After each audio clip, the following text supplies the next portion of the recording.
Ciao a tutti gamer e benvenuti in questo nuovissimo video. Io sono Ciubecca e oggi siamo qui nel mio mondo di Minecraft. Oggi andremo insieme a scoprire i segreti della neve. Eccoci qui nel nostro bioma della neve in cui abbiamo questo bosco. Già dall'altro possiamo vedere un po' di differenze di neve. E adesso possiamo vedere le volpi che camminano normalmente su questa neve nevosa, oppure neve polverosa, oppure neve fresca. Ma cosa succede a noi se camminiamo su questa neve? Intanto vi faccio già vedere la differenza. La neve normale è molto più bianca, mentre quella polverosa è più trasparente. Quindi basta stare attenti e si può già vedere un po' la differenza. Adesso vi faccio vedere. Qui troviamo soltanto la neve e il ghiaccio normale nella creativa. E dov'è la neve polverosa? La neve polverosa la possiamo trovare sotto forma di secchio di neve fresca. Quindi se la piazzeremo sarà neve polverosa. Questa neve si può usare anche tipo per fare delle trappole e degli scherzi ai propri amici. Se noi camminiamo in questa neve polverosa, finiremo per sprofondare e più ci muoviamo, più sprofonderemo perché sono un po' come delle sabbie mobili. Intanto nella nostra schermata avremo tutti questi fiocchi di ghiaccio di neve che invaderanno un po' la nostra schermata. Il primo modo per risalire quando si è in creativa è semplicemente volare. Però bisogna stare attenti. Ecco, volando noi riusciremo ad uscire. Ma se siamo in sopravvivenza, come facciamo a salvarci? Ve lo faccio vedere subito.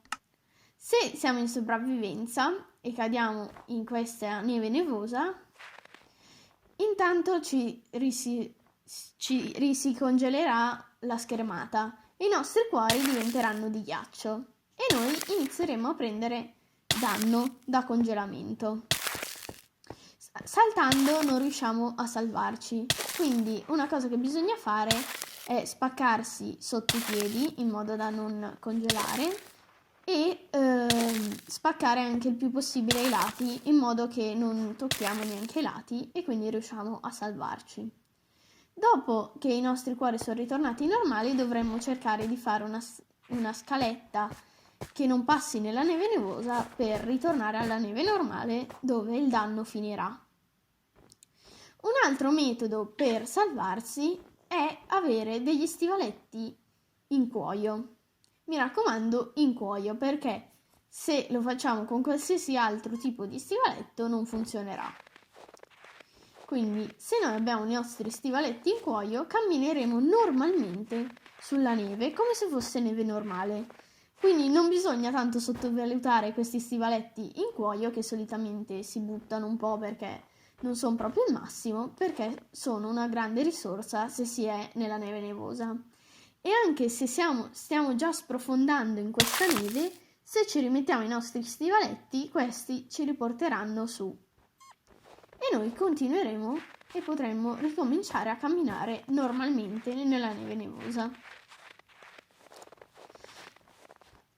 Però bisogna stare molto attenti, quindi se noi ci togliamo i nostri stivaletti c'è un altro modo per non andare nella neve nevosa. Se ci accovacciamo dalla neve normale non riusciremo a passare alla neve nevosa perché sarà come un ostacolo, perché quando noi siamo accovacciati ci toglie la maggior parte degli ostacoli, tipo non ci fa cadere e in questo caso non ci fa andare neanche nella neve nevosa.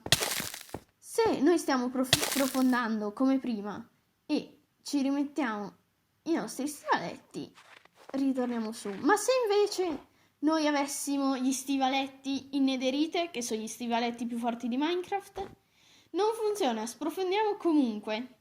E con gli stivaletti in diamante non c'è niente da fare, sempre in qualsiasi stivaletto che non sia gli stivaletti in cuoio ci farà sprofondare comunque. Quindi questa è l'unica soluzione di stivaletti che possiamo avere. Però come si fanno questi stivaletti in cuoio? Questi stivaletti in cuoio, intanto bisogna prendere una crafting, Quindi ci rimettiamo in creativa, prendiamo la nostra crafting e bisogna prendere la pelle. Però bisogna stare attenti, non la pelle qualsiasi, bisogna prendere specificamente il cuoio. Perché se provassimo a prendere la pelle di coniglio non funzionerà. Quindi proviamo subito. Se abbiamo la nostra pelle di coniglio e il nostro cuoio, proviamo a fare gli stivaletti. Iniziamo provando con la pelle di coniglio. Vedete, non funziona. Con 4 pezzi di pelle di coniglio messi a formare gli stivaletti non funzionerà. Se invece proviamo con il cuoio, che si può prendere ammazzando o mucche o dei cavalli, gli stivaletti in cuoio ci si formeranno e noi potremo andare in giro tranquillamente. Quindi bisogna stare molto attenti alla pelle che si usa. Vi faccio vedere dall'alto, anche dall'alto si può vedere la differenza tra la neve normale e la neve nevosa, quindi basta vedere e stare attenti un po' dove si mettono i piedi e se no mettersi gli stivaletti in cuoio che in qualsiasi occasione saremo riparati. Per questo video è tutto, spero che queste curiosità vi saranno utili e noi ci vediamo in un prossimo video. Ciao!